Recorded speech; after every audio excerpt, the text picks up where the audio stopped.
skimmed his head. Many times he had almost knocked himself senseless on it. Sam was near the wall, cowering between two shelving units. There were two shattered pint glasses, as well as a roughly drawn X in chalk on the stone floor. "What are you playing at, Sam?" "I didn't do that," Sam replied. "Those weren't there a few minutes ago." "Are you feeling all right?" "I'm telling you, those weren't there." This was not good. Not good at all. The glasses clearly hadn't fallen off a shelf. They were in the middle of the room. The X was shaky, like the hand that had drawn it could barely hold the chalk. No one looked healthy in the basement's faintly greenish fluorescent light, but Sam looked particularly bad. The color had drained from his face, and he was quivering and glistening with sweat. Maybe this had been bound to happen. Charlie had always known the risks, but the risks were part of the agreement. He had gotten sober, and he trusted that others could as well, and you needed to show that trust. Charlie said quietly, "If you've been taking something, I haven't. But if you have, you just need to tell me."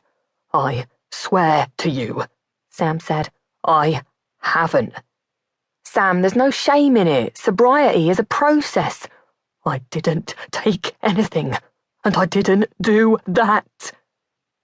There was an urgency in Sam's voice that frightened Charlie, and he was not a man who frightened easily. He'd been through fights, withdrawal, divorce.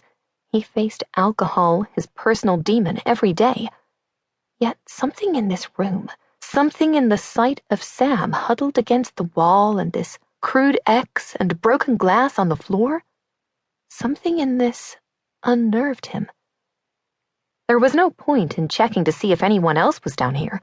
Every business in the area had fortified itself when the Ripper was around.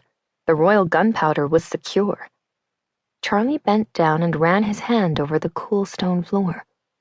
"How about we just get rid of this?" he said, wiping away the chalked X with his hand. In cases like this, it was best to calmly get things back to normal and sit down and talk the issue through. "Come on now, we'll go upstairs and have a cup of tea, and we'll talk this out." Sam took a few tentative steps from the wall. "Good, that's right.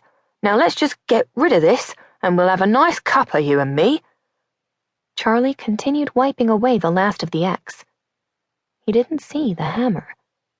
The hammer was used to pry open crates, to knock sticky valves into action, and to do quick repairs on the often unstable shelving units.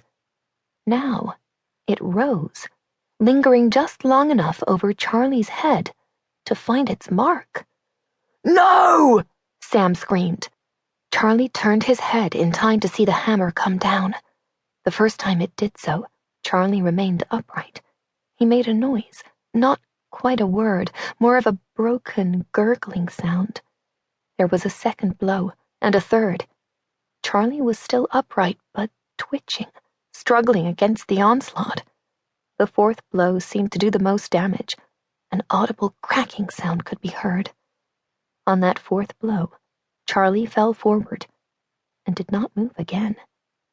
The hammer clattered to the ground. The crack in the floor. Out flew the web and floated wide. The mirror cracked from side to side. "The curse has come upon me," cried the Lady of Shalott. Alfred Lord Tennyson, The Lady of Shalott. Chapter 1. Back at Wexford, where I went to school before all of this happened to me, they made me play hockey every day. I had no idea how to play hockey, so they covered me in padding and made me stand in the goal. From the goal, I could watch my fellow players run around with sticks. Occasionally they'd whack a small, very hard ball in my direction. I would dive out of the way every time. Apparently, avoiding the ball isn't the point of hockey, and Claudia would scream, "No, Aurora, no!" from the sidelines. But I didn't care.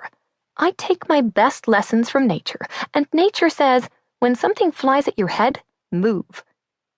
I didn't think hockey had trained me for anything in life until I went to therapy.